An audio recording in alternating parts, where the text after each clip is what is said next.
আসসালামু আলাইকুম গাইস, কেমন আছেন আপনারা সবাই? আপনাদের জন্য একটি গরুর মাংসের রেসিপি নিয়ে আসছি।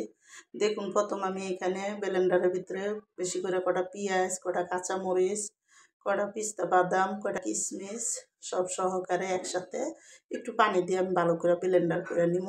তো ব্লেন্ডারটা কইরা তারপরে কিন্তু আমি তরকারিটা বসাবো। তো আমি আজকে এই তরকারিটা ভালো মতন দেখুন ব্লেন্ডার করা হয়ে গেছে। এখানে আমি কড়াইয়ের মধ্যে তেল দিলাম বেশি করে। তেলটা দিয়ে তেলের ভিতরে কিন্তু আমি দেখুন যে মশলাটা ব্লেন্ডার করছি ওই মশলাটা আমি বেশি অর্ধেকই দিয়ে দিই। দিয়ে কিন্তু দেখুন এখানে বড় চামচে 2 চামচ আদা রসুন বাটা দিলাম, আর 1 চামচ লবণ, আর আমি 1.5 চামচ ধনিয়ার গুঁড়া দিছি। আর এখানে আমি একটু জায়ফল যুক্ত বাটা মানে মশলা একটু বাটা দিছি এখানে। তো দিয়ে কিন্তু দেখুন ভালো করে তেলের ভিতরে একটু লাড়া দিলাম, আর 2টা তেজপাতা, 2-3টা দারচিনি, এলাচি, লং এগুলি সব, আর কটা গোলমরিচ আমি একসাথে দিয়ে দিলাম। দিয়ে কিন্তু ভালো মতন মশলাটারে কষামো। আর মশলাটা যখন ভালো করে কষানো হয়ে যাবো আমি এক বাটি এখানে টক দই দিয়ে দিছি।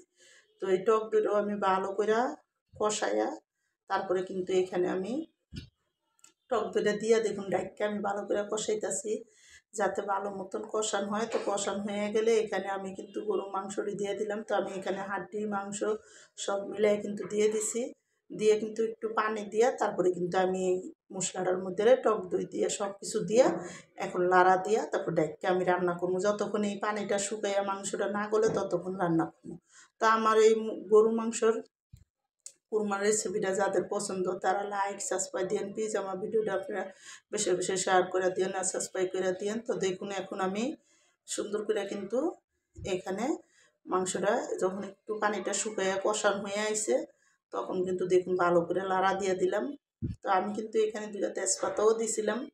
তো দিয়ে কিন্তু দেখুন এখন ভালো করে কষায় দিয়ে মাংসটা কষামো। যখন ভালো মতন কষায় উপরে তেল তেল উঠে যাবো তখন আমি কয়টা আলু দিব এখানে।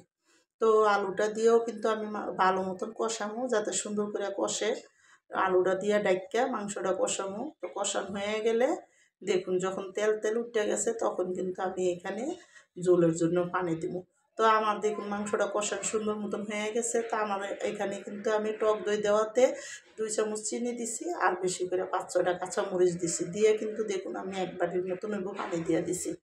তো পানিটা দিয়ে এখন আমি ভালো করে মশলাটি কষাইয়া তারপরে কিন্তু আমি এখানে ডাইক্কা মাংসটা রান্না করব। তো দেখুন মাংসটা যখন ভালো করে অনেকখানি হয়ে আইছে আলুটাও সিদ্ধ হয়েছে তখন আমি এখানে পেঁয়াজ বেরেস্তা আর জিরা ফাঁকি করা দিয়ে দিলাম। দিয়ে কিন্তু মাংসটা আবার ভালো করে একটু লাইরা লবণ টবণ দেখা তারপরে কিন্তু ডাইক্কা আর একটু রান্না করলাম। তো দেখুন আমার সুন্দর করে মাংসটা রান্না পুরো সুন্দর মতন হয়েছে, আর অনেক সুন্দর করে রান্না শেষ।